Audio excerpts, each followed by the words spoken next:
Perkenalkan, nama saya Destina Ayu dengan NIM 21022107. Di sini saya akan mempresentasikan judul saya yang berjudul implementasi aplikasi penjualan dan monitoring stok barang. Nah, tujuan pembuatan aplikasi ini membuat aplikasi penjualan dan monitoring stok barang yang dapat mempermudah pengelolaan data penjualan stok barang dan melakukan prediksi kebutuhan stok di masa depan menggunakan metode peramalan. Nah, kebutuhan untuk aplikasi yang pertama, manajemen data barang, yaitu dengan menambahkan, mengubah, dan menghapus data barang.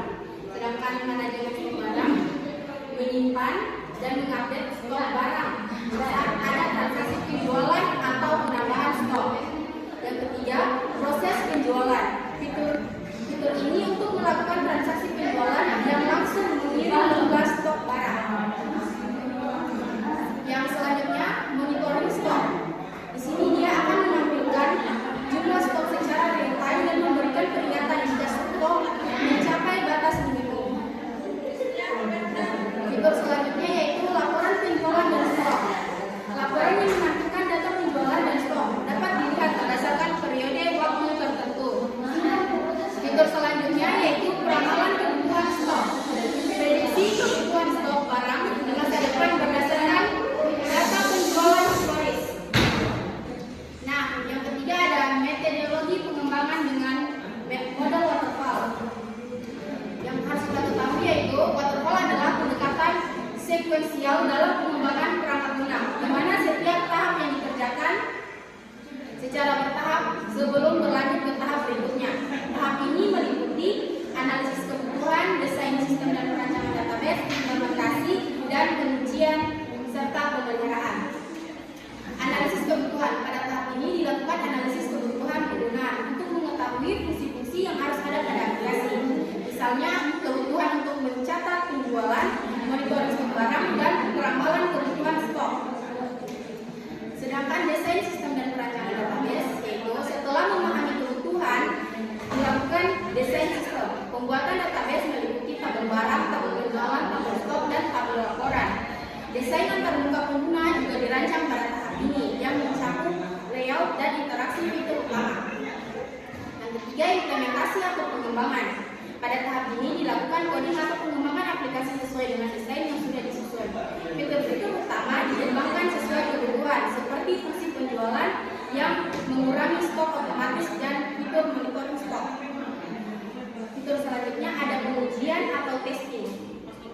Pengujian dilakukan untuk memastikan semua fitur berbelanja dengan benar, seperti memastikan data stok terupdate saat terjadi penjualan. Fitur peramalan bekerja dengan data historis yang sudah ada dan antarmuka pengguna berfungsi dengan baik. Fitur selanjutnya itu pemeliharaan. Setelah aplikasi diimplementasikan, proses pemeliharaan dilakukan untuk memperbaiki bug, menambah fitur tambahan, atau melakukan update pada sistem berdasarkan kebutuhan pengguna. Nah, selanjutnya ada implementasi peramalan stok dengan metode peramalan. Metode peramalan digunakan untuk memprediksi kebutuhan stok di masa depan dengan menggunakan data penjualan yang sudah ada. Beberapa metode peramalan yang dapat digunakan antara lain metode rata-rata bergerak atau moving average, yang kedua metode eksponensial smarting, yang ketiga metode regresi, yang keempat ARIMA atau auto regressive interpolate moving average.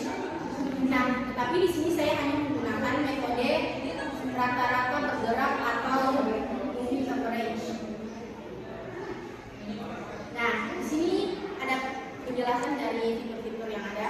Yang pertama, metode rata-rata bergerak atau moving average digunakan dengan menghitung rata-rata penjualan selama periode waktu tertentu. Metode ini mudah diimplementasikan dan cocok untuk tren penjualan yang cukup stabil.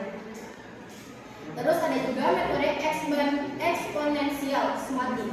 Teknik ini memberi power lebih besar pada data penjualan yang terbaru sehingga lebih sensitif terhadap perubahan. Metode ini berguna jika data memiliki tren musiman atau terdapat perubahan pola penjualan.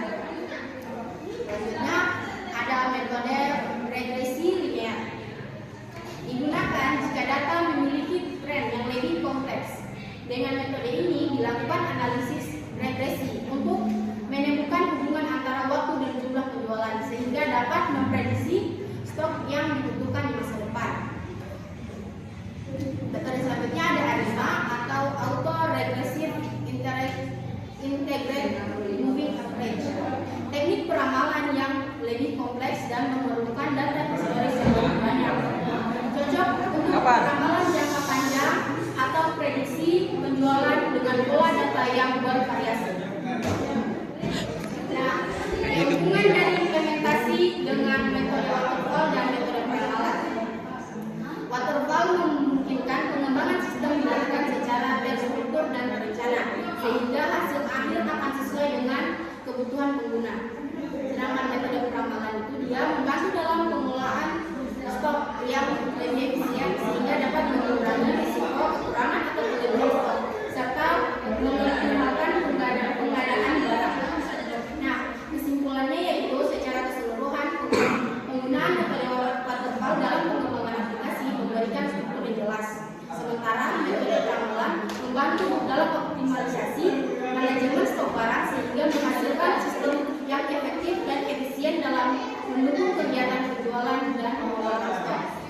Mungkin itu saja yang bisa saya jelaskan. Lebih dan kurangnya mohon dimaafkan. Akhir kata wabillahi taufiq wal hidayah. Wassalamualaikum warahmatullahi wabarakatuh. Waalaikumsalam warahmatullahi wabarakatuh.